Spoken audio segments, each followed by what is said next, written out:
दोस्तों, हम लोगों को हमेशा लगता है कि पुण्य कर्म करने वालों को स्वर्ग की प्राप्ति होती है तथा पापी नीच क्रूर लोगों को नरक में जाना पड़ता है। लेकिन आप गलत हैं।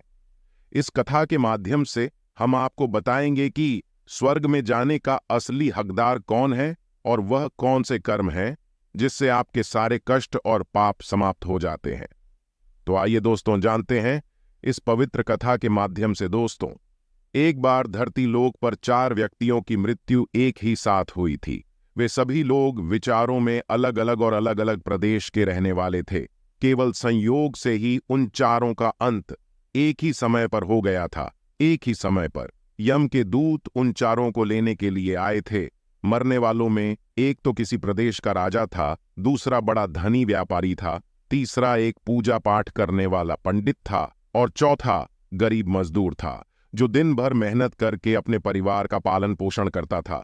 चारों की आत्माओं को लेकर यमदूत मृत्यु के देवता धर्मराज की सभा में आकाश मार्ग से लेकर चारों आत्माओं को जा रहे थे।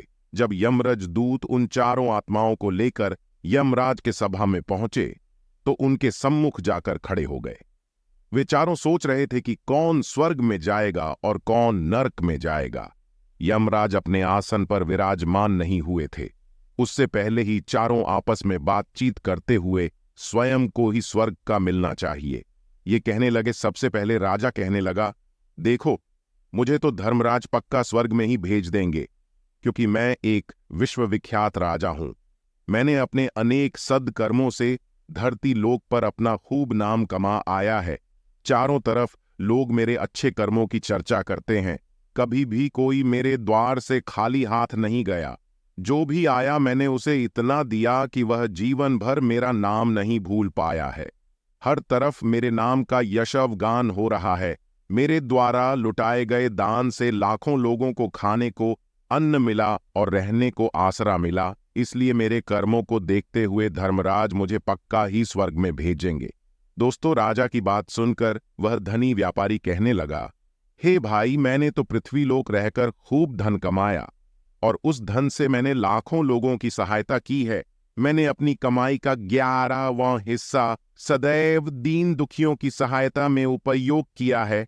मेरे शुभ कर्मों को देखते हुए धर्मराज मुझे ही स्वर्ग में भेजेंगे और यह बात मैं पहले से ही जानता हूं। व्यापारी की बात सुनते ही पंडित जी कहने लगे, अरे भाई, क्यों फिजूल की बातें कर रहे हो? स्वर्ग में जाना कोई आसान काम नहीं है। स्वर्ग में जाने के लिए दान के साथ साथ पूजा पाठ करना पड़ता है। इसलिए स्वर्ग में प्रस्थान तो मैं ही करूंगा, क्योंकि मैंने भगवान का खूब पूजा पाठ किया है। पूरा जीवन मेरा पूजा आराधना में बीता है। मेरे शुभ कर्मों के कारण मेरे लिए ही धर्मराज स्वर्ग का दरवाजा खोलेंगे। यह बात मैं अच्छी तरह से जानता हूं। जब इस प्रकार तीनों ने अपनी अपनी बातें की और अपने अपने विचार रखे, फिर वह तीनों लोग उस चौथे व्यक्ति मजदूर की ओर की देखते हैं कि अब यह क्या कहता है। क्या इसने भी कोई अच्छा काम किया है या नहीं, या फिर इसका पूरा जीवन मजदूरी करते हुए दूसरों के अधीन रहकर ही बिता है। मजदूर उन सब की बातों को चुपचाप नीचे नजरें झुकाए खड़ा सुनता रहा और वे तीनों बड़े गर्व से अपनी प्रशंसा में झूठे थे। तभी धर्मराज अपने साथी चित्रगुप्त के साथ दरबार में हाजिर होते हैं। चित्रगुप्त के हाथों में एक मोटी सी किताब थी जिसमें समस्त प्राणियों के कर्मों का लेखा जोखा लिखा था। धर्मराज अपने आसन पर विराजमान होते हैं।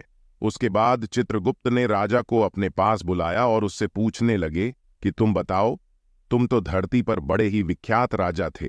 तुमने अपने जीवन में कौन कौन से शुभ कर्म किए हैं तथा कितने लोगों को दुख दिया है, कितने लोगों का भला किया है? मैं अपनी पुस्तक में देखकर यह फैसला करूंगा कि आप स्वर्ग में जाने के अधिकारी हैं या नहीं। तब बड़े गर्व के साथ राजा अपने कर्मों को बताता है, हे भगवान, मैं एक बहुत बड़े राज्य का स्वामी था। मेरा राज्य बड़ा ही समृद्ध और खुशहाल था। मेरे राज्य में दिनहीन गरीब लोग बहुत ही कम थे। सब मेरी छत्रछाया में बड़े आनंद के साथ जीवन यापन कर रहे थे। मैंने अपने राज्य के लोगों को किसी चीज की कमी नहीं होने दी। मेरे यहां हर भूखे को भोजन मिलता था। लाखों की धन मोहर उन्हें रोज दान में दी जाती थी। प्रजा के लोग मुझसे बहुत खुश रहते थे। दिन रात में यही मेरे जीवन के अच्छे कर्म है। राजा की बात सुनकर चित्रगुप्त ने अपनी पुस्तक उठाई और उसमें देखने लगे। पुस्तक में देखकर उन्होंने राजा को बताया कि तुम जो कह रहे हो वह सर्वथा सत्य है। तुमने अपनी प्रजा को बहुत सुख दिया है, परंतु इसके साथ साथ तुमने बहुत बड़ा अपराध भी किया है। तुमने अपनी राज्य की सीमा को बढ़ाने के लिए जितने युद्ध लड़े हैं, उन युद्धों में हजारों लाखों की संख्या में सैनिकों ने अपनी जान गंवाई है। उन सब की मृत्यु का कारण तुम बने हो। उनके परिवारों को, उनके बच्चों को अनाथ करने वाले तुम हो। उनके स्त्रियों को विधवा बनाने वाले भी तुम हो। उनकी मां की गोद भी सुनी करने वाले तुम हो। तुमने अपने ही सैनिकों के हजारों परिवारों को हमेशा दुख दिया है। युद्ध लड़कर राज्य बढ़ाने से अच्छा था कि तुम अपने पड़ोसी देशों से मित्रता करके उनके साथ व्यापार बढ़ते। आपका राज्य तब भी समृद्ध और संपन्न रहता। तुमने अपनी प्रजा को नहीं, सैनिकों को सुखी बनाया है, इसलिए तुम स्वर्ग के अधिकारी नहीं हो। यह बात सुनकर राजा चुपचाप पीछे हो गया। उसके बाद चित्रगुप्त ने व्यापारी से पूछा, आपने धरती पर कौन कौन से अच्छे कर्म किए हैं? तब व्यापारी कहता है, हे भगवान, मैंने धरती पर जितना धन कमाया उसका 11वां भाग अच्छे कामों में लगाया। लाखों लोगों को भोजन कराया, कई आश्रमों को दान दिया है, कई बेघर लोगों को अपने धन से भर दिया है, कई शहरों में मंदिरों का निर्माण कराया है, कई जगह पर धर्मशालाएं बनवाई हैं, प्रत्येक तीर्थ में भंडारे करवाए हैं। यही मेरे जीवन के अच्छे कर्म है। व्यापारी की बात सुनने के बाद चित्रगुप्त ने अपनी पुस्तक खोली, जिसमें उसके जीवन के सारे अच्छे बुरे कर्म लिखे हुए थे। चित्रगुप्त ने बताया कि देखो, तुम जो कहते हो वह सत्य है। तुमने धरती पर खूब दान धर्म किया है, पर तुम्हारा पाप यह है कि तुमने धरती पर जो दान धर्म किया है वह तुमने उस पैसे से किया है जिसको कमाने के लिए तुमने बहुत झूठ बोला है। तुमने बहुत ठगी की है, कई चीजों में मिलावट करके बेचा है, नकली चीजों को असली के दामों में बेचा है। कितने व्यापारियों को रास्ते से हटाया है तुम्हारे इन कर्मों से अनजाने में। कितने लोग बीमार होकर मार गए हैं, कितनों ने आत्महत्या कर ली, कितनों की मेहनत का पैसा तुम्हारे पास चला आया। उन सब लोगों की बद्दुआ तुम्हारे साथ है। तुमने जो कुछ भी अच्छा काम किया है वह कर्म शून्य हो गया है, इसलिए तुम्हारे पास भी तुम्हारा कोई शुभ कर्म नहीं है। तुम स्वर्ग में जाने के अधिकारी नहीं हो। चित्रगुप्त की बात सुनकर व्यापारी भी बड़ा उदास होकर पीछे हो गया। उसके बाद पंडित जी को आगे बुलाया और पूछने लगे, तुमने अपने जीवन में कौन से अच्छे कर्म किए हैं? तब पंडित जी कहते हैं, हे भगवान, मेरा पुण्य यह है कि मैंने हजारों लोगों को ज्ञान दिया है, हजारों यज्ञों के अनुष्ठान को संपन्न कराया है, हजारों के घरों में पूजा पाठ कराया है। दिन रात मैंने ईश्वर का जप तप किया है, हजारों कन्याओं का विवाह कराया है, लाखों पिंडदान श्राद्ध कराए हैं, अनगिनत लोगों को मार्गदर्शन किया है। इससे ज्यादा शुभ कर्म और क्या हो सकता है? तब चित्रगुप्त अपनी पुस्तक में देखकर बताते हैं, हे पंडित महाराज, आपका कहना सत्य है। आपने वास्तव में हजारों लोगों को ज्ञान दिया है, लेकिन उस ज्ञान पर स्वयं कभी अमल नहीं किया।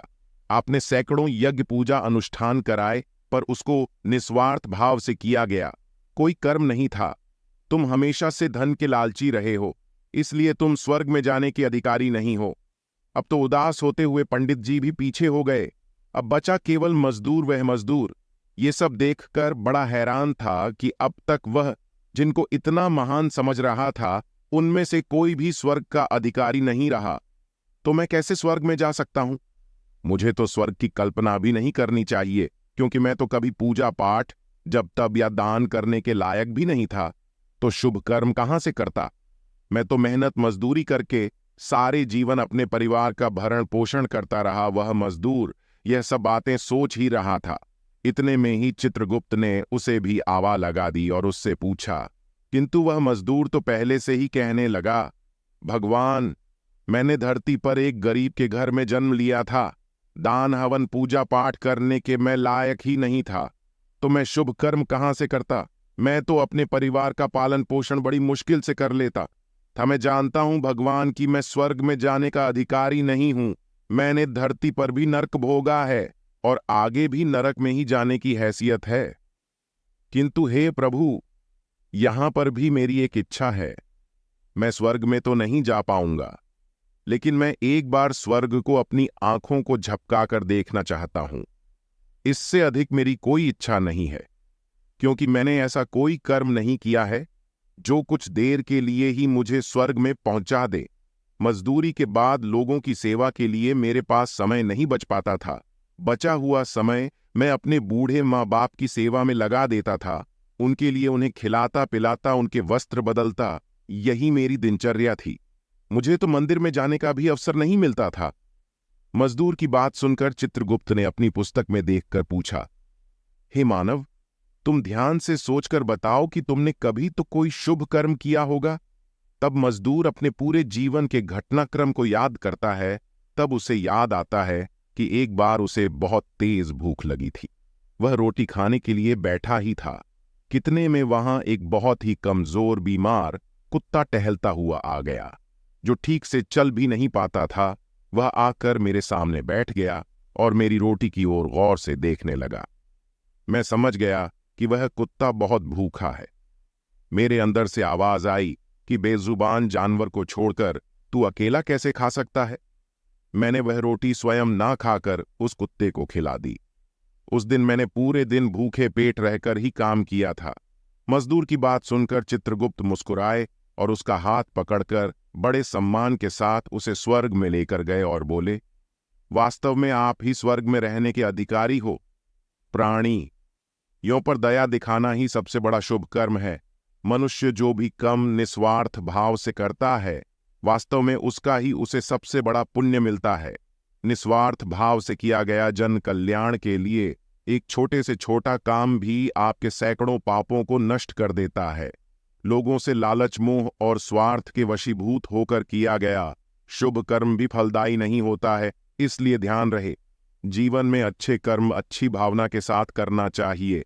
ऐसा नहीं होना चाहिए कि आपने किसी से धन छीनकर या चुराकर कर्म में लगा दिया हो, तो वह धन आपको कभी नर्क किया हो और बाद में उसी धन को दान पुण्य में जाने से नहीं उभर सकता। दोस्तों, स्वर्ग में वही व्यक्ति जाता है जिसने निष्काम निस्वार्थ भाव से प्राणियों की सेवा की हो। भले ही उसने जीवन में एक पैसा भी दान ना किया हो, पर वह जिस लायक था, अपनी सामर्थ्य के अनुसार उसने निस्वार्थ भाव से जो भी काम है, वही उसकी मुक्ति का रास्ता तय करता है। तो आशा करते हैं आपको यह कथा अवश्य ही अच्छी लगी होगी। अगर दोस्तों कथा आप लोग को अच्छी लगी हो, तो वीडियो के कमेंट बॉक्स में जय श्री हरि विष्णु लिखकर वीडियो को लाइक करके चैनल को सब्सक्राइब कर लीजिए।